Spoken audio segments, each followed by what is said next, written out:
I'm sorry, you wanted more recruits? Yeah, let's do that some more because the summer is coming to a close. Fall camp is here.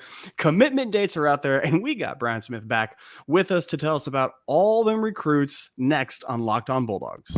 You are Locked On Bulldogs, your daily podcast on the Georgia Bulldogs, part of the Locked On Podcast Network. Your team every day.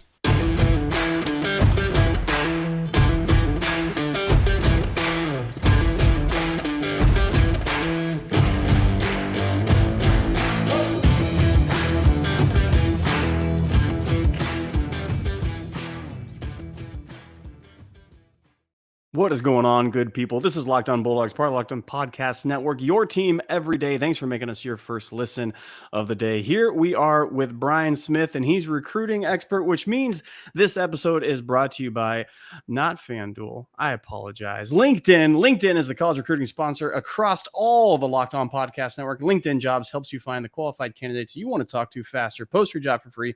LinkedIn.com/LockedOnCollege. Terms and conditions apply. We are here with Brian Smith. Brian, how are you doing today, brother?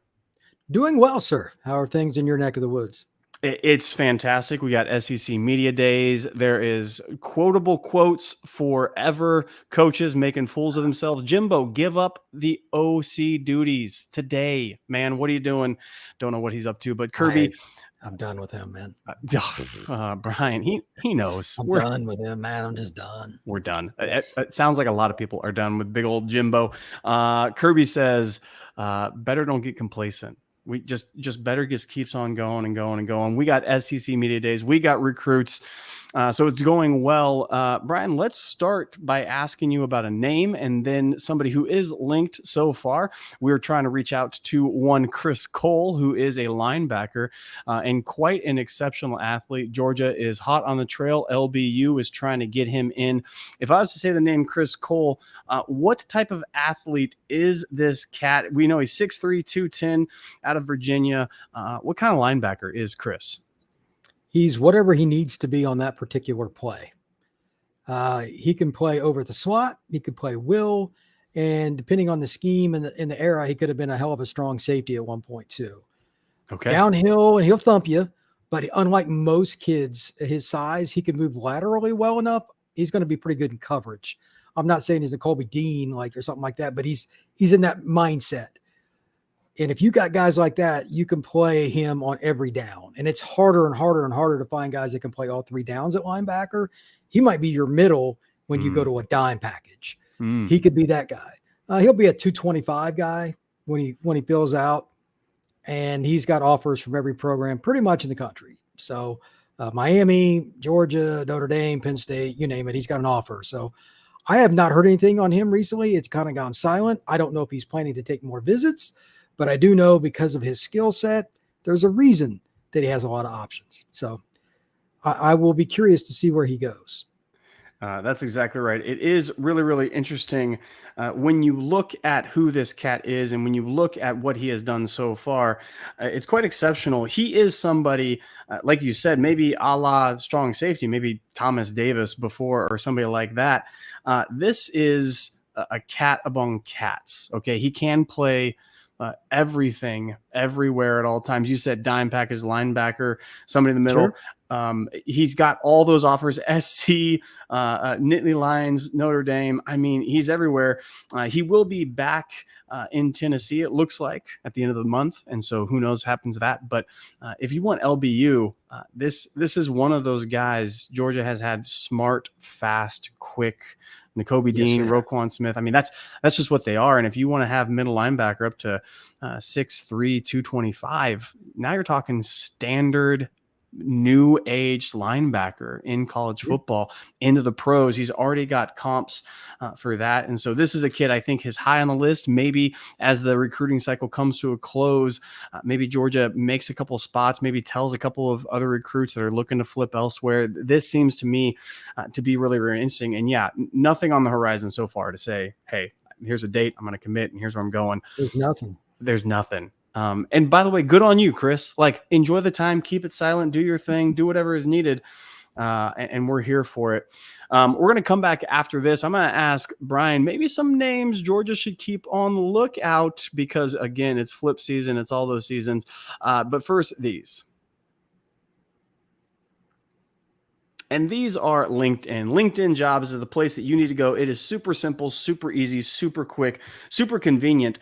LinkedIn is the place that you need to go right now to hire the people that you need for your team. Not just a person, not just some guy, not just some gal, not just any team, but your team. And LinkedIn is the place that you need to go right now. You get the right candidates for the right job and your team. Easy, simple, piece of cake. And right now, all of our listeners, linkedin.com/lockedoncollege to post your free, yes, that's free, job description and job posting on LinkedIn, which has millions and millions and millions of networks all across. You put that purple little header around, let people know that you are hiring, get the team member that you need. It has all the resources, all the tools. It has tests, it has questionnaires, it has filtering options, everything that you need to get the right person for your job. And right now, our listeners can go to linkedinjobs.com/lockedoncollege. Business is back. People are back. Fall is back. Summer vacations are over.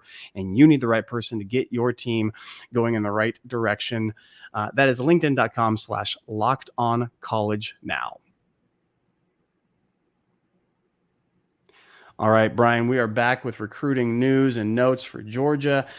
Give us a couple of names, if there are names. We have a couple that are out there that are still big fish. Anybody on the radar for Georgia that we need to know about and keep our eye on as this recruiting cycle is nearing completion before the season goes? Anybody you can think of?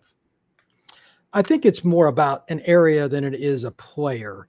The state of Georgia, in my opinion, is about as good as it gets for prep football. And Kirby is, they went more national, but I have a feeling there's going to be a few flips from in-state that are currently committed out of state. And I also think that Isaiah Canyon, that committed to Georgia Tech after being a Notre Dame commit, that's another one. He's a big-time player, plays at Warner Robins. I would watch that. He's wanted to stay closer to home. And when he committed to Georgia Tech, I was like, okay, that's cool. But I was a little surprised. I think a lot of people were. Yep. So that one's a kid I have my eye on. And there's a couple other kids committed to FSU, committed to South Carolina, et cetera. And I'll leave it at that I'm kind of curious about as well. Okay. Yeah, the state of Georgia is really, really interesting. As you look at that, again, Waneri is still out there, defensive line. He's not from Georgia. He's in Mizzou. Yeah. KJ Bolden, clearly one of the big names of those Georgia guys. These are the type of players, if you're talking about a KJ Bolden, you're talking about fencing Georgia, because it is incredible all the way through on prep athletes. A guy like Mike Matthews, of all of a sudden, from Georgia as well, wide receiver. His name pops up on a couple of people's radar as rumors, as potentially looking at the Dogs. Wingo, we've talked about, again, Missouri connection, maybe the same as Waneri up there in that area, but I think Wingo is gone. But you look at Mike Matthews, this one really surprised me. A kid from Georgia is not committed anywhere right now, has a lot of teams after him, including Wingo, who I think he's going to wind up in Tennessee, South Carolina, Clemson, Alabama, all the rest of them. Give us an understanding who Mike Matthews is. Wide receiver, 6'1", 180, number 8 positionally, 4th in the state, 22 nationally, according to some prep sites. Who is Mike Matthews as his name pops up for Georgia? All around athlete. Up until maybe late last year, most people projected Matthews to play safety, and he just wants to play receiver. Like most kids, he'd rather get the ball than tackle the ball. That's right. And when I saw him at Under Armour this spring, it was kind of interesting because I expected to see somebody very raw. He did a good job with comeback routes, curls, etc. He's been working with somebody. I don't know who it is. And he looked a lot more polished than I thought. And he's long and lean, explosive. He's all the things you would think of. I was surprised, though, because, again, he's always played multiple spots. So that's a good sign for his upside, because he's a kid that learns a lot of things, not just one spot. The other thing about him, his frame is nowhere near filled out. He's going to weigh 200 pounds. He's going to weigh at least 200 pounds. And, I mean, it depends on who you talk to. Some say Tennessee, some say other schools. I don't know where he's going, but he's going to play right away somewhere. Yeah, he does look very, very polished. I saw a couple of highlight films of him. You talk about that curl route. There was an aggressive comeback route that he had on it where he wanted that ball. And it's clear somebody is talking to him. Somebody is telling him, you fight for the ball. You got to get possession. It's not just the raw athleticism that you have, DB or wide receiver. It's this skill, it's this nuance, and it's clear as day he is working with somebody, and I'm glad they are, because he looks incredible. And if we're able to land him in this cycle, again, I think Wingo is not ours. I don't think we're getting the cat going to Ohio State. I think somebody like Mike goes ahead and comes up into it, and now maybe the wide receiver group gets a little bit more complete for Georgia this cycle. We're going to come back right after this. I'm going to ask Brian, who is a sneaky team, maybe in the SEC, maybe in the East, I don't know. He's going to let us know a team that's doing very good recruiting-wise that we should keep our eye on next after these.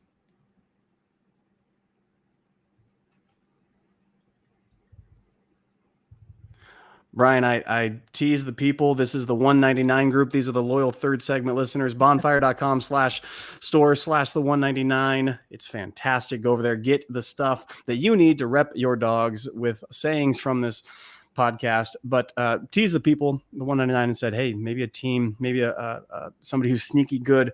If you could look at the SEC right now, somebody who's doing waves on the recruiting circuit, who is that sneaky team we're not paying attention to that's doing very well? Mississippi State, which if you'd have told me that before the year, I was very surprised. I follow the state of Mississippi pretty close because the talent per capita is insane. And Ole Miss is, it's the state U. I know Mississippi State fans don't want to hear that, but it's true. They're beating them, and they're getting kids that Tennessee and other schools want too. I don't know what's going on, because once Leach passed, may he rest in peace. Yes. I didn't know how that program was going to transition. And they're getting some kids that everybody wanted in the SEC. Now they're in-state kids, but still they're getting some really good players. Additionally, not that this is surprising, but LSU, their class is going to be good. They've saved all their in-state visits for the season for kids to come to see Tiger Stadium in the fall, which is unique. They didn't have a single kid in-state take an official during the summer. That is a very dangerous team. Come later this year, they could have a top three. They could have a top 3 class. We have said on this podcast, LSU is a giant that is just waiting to be Brian Kelly their way up to mediocrity. But I think actually Brian Kelly is going to do fine in LSU with that program, with that pull. Now you're talking a very cultured, a very traditional, and a very talent-rich area, and a very historic legacy. All of a sudden, you get somebody in there who has a lot of competency. Man, watch out. And if you're talking, Kelly now has the recruits to back what he did last year. Last year, he did a fantastic job with not his team. Now he's getting his guys and adding to the composition of skill. That's really scary. Mississippi State, I had a guy on here this week. We were talking about statistics. They return so much talent on offense and on defense. It's quite incredible. And their defense, sneaky good defense this year in the SEC. Now, if you're talking as well as getting kids through that system, they're always sound. They're always good down there. And yeah, I was with you after the Pirate. Who knew what was going to happen? Yeah, there? I was worried. I was worried too. But you're telling me that these two teams, that's really interesting. That's really, really wild. And like you said, per capita, if you can get a couple of Mississippi State kids to stay in state, that's something unique. That's something special. Georgia has had a lot of good defensive players coming out of Mississippi that we flipped. Kobe Dean. That's exactly the name I was thinking of. That's as good as one as you're going to get right there. So. I mean, so if you can keep a couple of those kids, again, per capita, you don't have to hit the smattering. You just got to very, very, very, very specific, and you get them and they stay in. Watch out for that incredibleness. Brian, thank you for joining the podcast. Tell the people where they can find you and interact with you and ask you all sorts of questions on Twitter and get content from you over there. Sure. At FB Scout _Florida. Same handle on YouTube. And tell you what, man, we're coming kind of to the end of this cycle, at least for the summer. And there's still a few more commitments and whatnot, but the flip season will start in September to early October. So it kind of starts back up. It's got its own cyclical way of going through things. So that's exactly right. Recruiting. As coaches focus and go to fall camp and then installation of everything. And then once that gets rolling, then kids start seeing things, maybe on-field production's a little different. Maybe promises made to them in the summer don't come through. Now all of a sudden things start flipping. This has been Locked On Bulldogs, part of the Locked On Podcast Network. Your team every day. We'll see y'all next time. And I'm sure next week when Brian gets back on, we'll have more news for you. We'll see y'all then.